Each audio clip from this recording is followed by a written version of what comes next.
Hello అండి, AK channel అత్తాకోళ్ళు. చూడండి, ఇవాళ నేను చూపించే వీడియో వంకాయ అండి. నేను కాల్చడం చూపించలేదు. వంకాయకి ఏం లేదండి, వంకాయ కొంచెం ఆయిల్ రాసి ఇలా స్టవ్ మీద పెట్టి కాల్చుకోవడం. దీన్ని ఇలా తీసుకొని స్కిన్ తీసేయడమేనండి. ఇలాగా ఇదిగోండి, ఇలా స్కిన్ తీసేసి అదిగోండి తీసాను.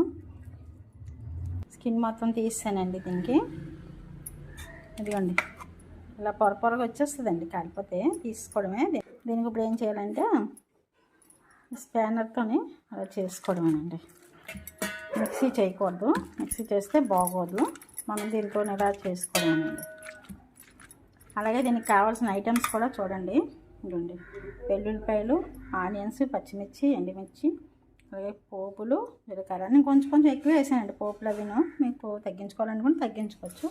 అలాగే దీనికి ఇవ్వండి చింతపండు కొంచెం, ఒక బట్ట నువ్వుల నూనె అండి, గానుగాయలు. ఇది గానుగాయలతో చేసుకుంటే చాలా టేస్ట్గా ఉంటుందని పోపులు ముందేసి ఉల్లిపాయలు.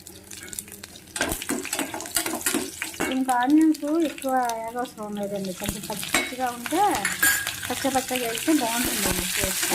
బాగా వేగిపోతే బాగోదు టేస్ట్. మీరు మాకు ట్రై చేయండి, టేస్ట్ చేయండి. ఎలా ఉందో మాకు కామెంట్లో చెప్పండి. ఇప్పుడు ఆనియన్స్ వేసేద్దాం.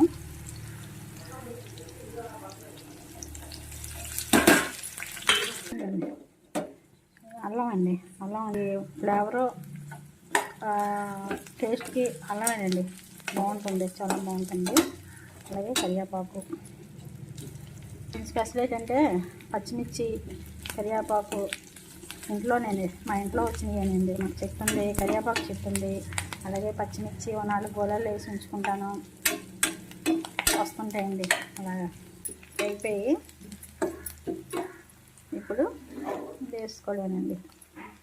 ఇలాగా స్పానర్తో చేసాం కదండి వంకాయ, అది వేసి ఇలా కలిపిస్తాం. ఇందులో కారం వేయాల్సిన లేదండి. దీనికి ఉన్న కారం ఏంటంటే పచ్చిమిర్చి, ఎండుమిర్చి, కారమేనండి. కారం వేస్తే బాగోదు, కూరలాగా అయిపోద్ది. మళ్ళీ కూర టేస్ట్ వచ్చేస్తుంది. ఏదైనా సరే మన పూర్వీకుల వంటలంటే పూర్వీకుల వంటలేనండి, ఆ టేస్ట్లే వేరండి. ఇది ఎక్కువ ఫ్రై చేయవలసిన లేదండి. ఇందాక చింతపండు చూపించాను కదా, అది ఇలా చేసి ఉంచుకొని జస్ట్ సాల్ట్ కూడా వేసేస్తున్నాను.